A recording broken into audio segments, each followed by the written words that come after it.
It's a pleasure to see you. I've heard much about your deeds from my people in Bruma. I trust the stipend Tolgan gave you whetted your appetite. Good point. Allow me to formally introduce myself. I'm Countess Nerina Kavain. I assume you've noticed all the Akaviri relics I'm displaying. Well, it's safe to say I'm a collector of sorts. I've invested a great deal of time and money acquiring these bits of ancient history. In fact, I'd be so bold as to proclaim my collection the most complete in all Cyrodiil, perhaps even beyond. Except for one thing. A particular relic has eluded me for many years. Possessing this piece of Akaviri antiquity would make my collection complete. I'm of course referring to the Draconian Madstone. The stone is a fine bit of Akaviri craftsmanship. Worn like an amulet, this talisman is said to protect the wearer from poisons of any type. The Madstone appears as a snake coiled around and encircling itself. The eyes of the snake are supposed to be precious gems or some such. Through my sources, I've learned that the last reported location of the Madstone was the ruins at Pale Pass. Please consider my proposal. Hear me out before you make your decision.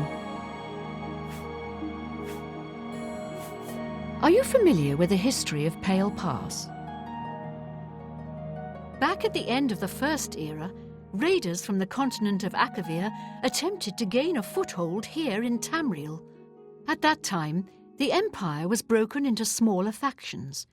Raymond Cyrodiil decided to unify them and form an army to repel the Akaviri raiders. The force became known as the Army of Raymond. The two armies clashed in what's now northern Cyrodiil. The Akaviri were strong and well supplied.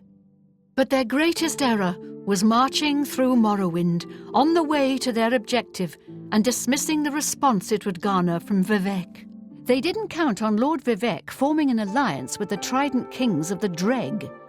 From Morrowind, he struck at their rear flank. Not only did this make the Akaviri fight on two fronts, it also cut off access to reinforcements and supplies from the sea.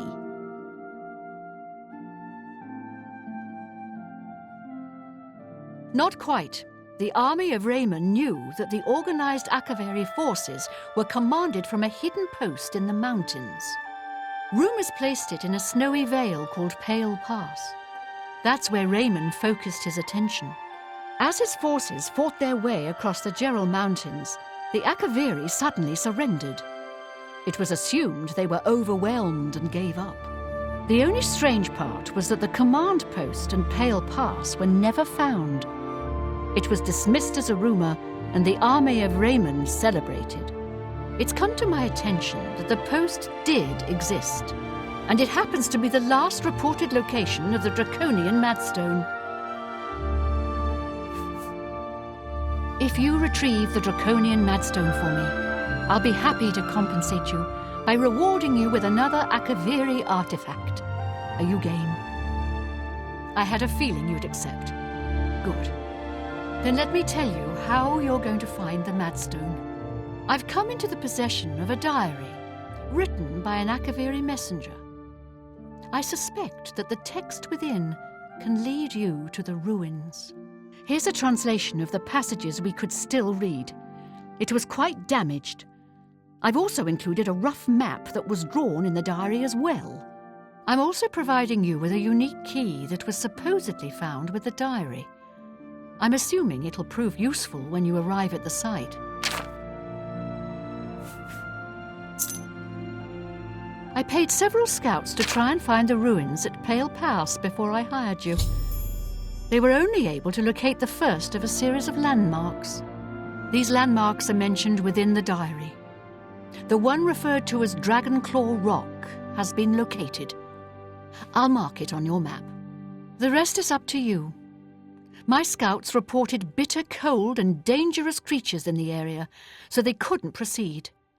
Be cautious and return home soon. Good luck. The messenger's diary will make a nice companion to the Madstone in my collection. The Mad Stone awaits, and so does your reward if you retrieve it. Honora and Jorunda were once a happy couple, but that's over now. I hear that he took all of their money and stashed it after he committed a robbery. He was going to skip town on Honora, but got arrested before making good on his escape. Now she has no money left at all, poor thing. Alicia Caro visits her mother in Coral regularly. A dutiful daughter, and a dutiful wife, I hear. Alicia Caro. Some see only the conflicts between northern and southern cultures, but I see the way they are stronger when woven together.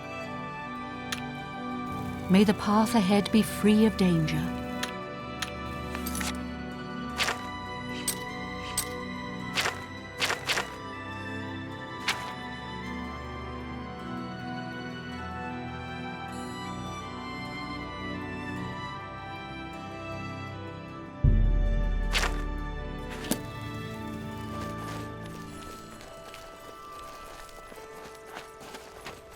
I'm listening.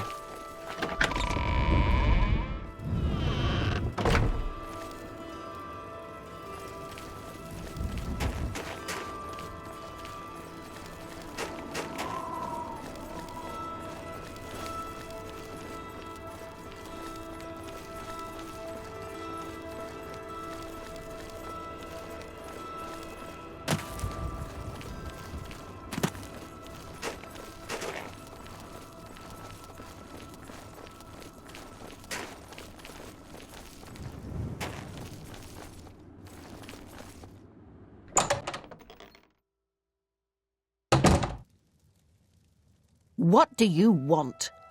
Can't you see that I'm upset? Our affairs are none of your business. I don't know who you are, and you think I'm going to talk to you about my ex-lover? I can't help myself. I'm just a sucker for well-heeled men. That Ola, for example, at the Tap and Tack. He's dreamy. And successful, too. Our affairs are... All right.